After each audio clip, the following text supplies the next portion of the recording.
ఎక్కడ ఓడిపోయారో అక్కడి నుంచే మరోసారి పోటీ చేసి తన సత్తా చూపించాలనుకుంటున్నారు పవన్ కళ్యాణ్.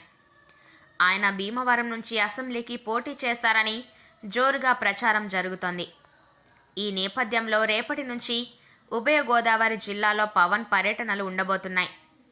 పవన్ మొదటి స్టెప్ భీమవరం కావడంతో అక్కడి నుంచి ఆయన పోటీ చేయబోతున్నారనే నాన్ స్టాప్ ప్రచారానికి బలం చేకూరుతోంది. ఎక్కడ పోగొట్టుకున్నారో అక్కడే వెతకాలంటారు పెద్దలు. ఇప్పుడు జనసేన అధ్యక్షుడు పవన్ కళ్యాణ్ కూడా అదే బాటలో నడవనున్నారా? ఏపీలో రాబోయే ఎన్నికల్లో భీమవరం అసెంబ్లీ స్థానం నుంచి ఆయన మరోసారి పోటీ చేయబోతున్నారని రాజకీయ వర్గాల్లో జోరుగా ప్రచారం జరుగుతోంది. ఇక పవన్ కూడా ఈ నెల 14వ తేదీ నుంచి 17వ తేదీ వరకు ఉభయ గోదావరి జిల్లాలో పర్యటించనున్నారు.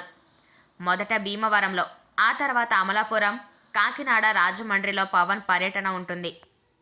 పవన్ టూర్ షెడ్యూల్లో మొదట భీమవరాన్ని ఎంచుకోవడంతో అక్కడి నుంచి ఆయన పోటీ చేయబోతున్నారన్న ప్రచారానికి మరింత బలం చేకూరుతుందంటున్నాయి జనసేన వర్గాలు.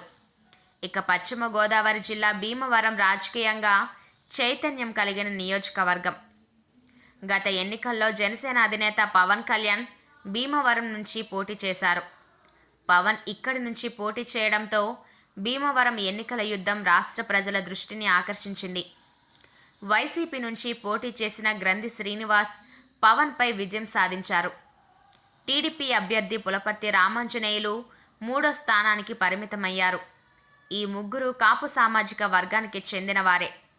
2019 ఎన్నికల్లో వైసీపీ అభ్యర్థి గ్రంథి శ్రీనివాస్కు 70,642 ఓట్లు, పవన్కు 62,285 ఓట్లు, టీడీపీ అభ్యర్థి పులపర్తి రామాంజనేయులకు 54,037 ఓట్లు వచ్చాయి.